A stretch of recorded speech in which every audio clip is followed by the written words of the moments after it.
Hey, good morning, guys. We're here in the north side of Chicago, the Yellow Rose Cafe, as people get their breakfasts, get ready for the day one of the DNC. And there you go, Chicago Sun-Times, all eyes on Chicago. Look, the Chicago Police Force says they're prepared for any protests. Upwards of 100,000 people coming to Chicago this week to protest the DNC.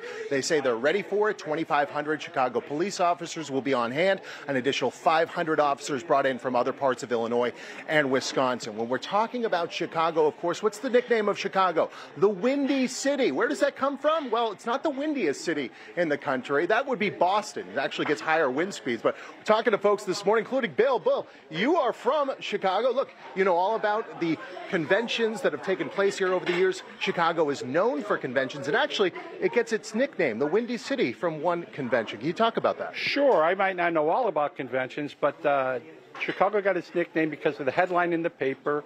In the 1880s, the Republican National Convention was being talked about at the Wigwam here, and Cleveland accused Chicago of being so full of hot air that the headline in the paper the next morning was Windy City Wants Convention, and it kind of stuck. It's a political name, not a climatologist name. Look, Bill, we talk about Chicago. Look, the mayor here of Chicago, has he done it well by this city? Is he doing everything he can to keep people safe here?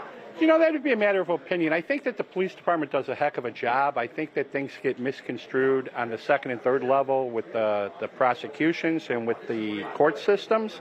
And I think that there's definitely something wrong with the whole system, not with the police department, when the criminal who you're arresting is on the street before you're done with your paperwork. Yeah, and that's something we've seen across the country. Look, and then, guys, over the weekend here in Chicago, 23 people were shot, 5 fatally wounded. Thank you, Bill. We want to talk more with other people here at the diner this morning, including Emmanuel and Louise, a father and son team. Here, you guys, you decided to come to this diner this morning because, look, you didn't feel comfortable going around the United Center, home to the DNC. Emmanuel, can you talk about that?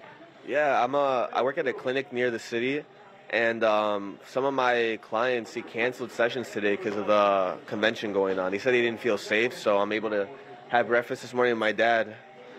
Emmanuel, you were concerned about protesters, outside agitators, maybe coming to Chicago this week, maybe to stir up potentially violence. Does that concern you? Of course. Violence always concerns me because that's why we live in north of the city, because we always like to be peaceful. And I don't agree a lot with a lot of people protesting, and that's why we keep away from them. That's why you came here on the north side. You didn't want to be anywhere near the United Center. No, not even close, no. 100,000 people. Where are these people coming in from, you think?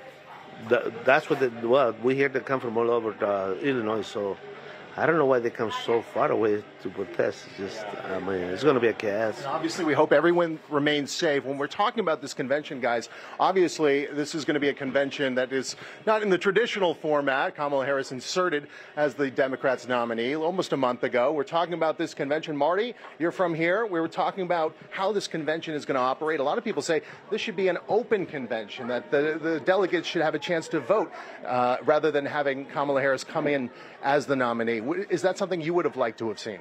Yes. It would have been old school, but there's nobody running against her, so it would have been a foregone conclusion. Yeah. And then we talk about, look, one of the reasons why Kamala Harris is the nominee, she's not doing any interviews. She hasn't spoken to the press in the last 28 days since she's become the nominee. Should she be talking to media? Well, it depends on what her campaign is designed to do. I think they're waiting for this as the big kickoff. Do you have any concerns that protests this week could overshadow what's happening inside the United Center? Is the story at the end of this week going to be what's happening outside of the building and not inside?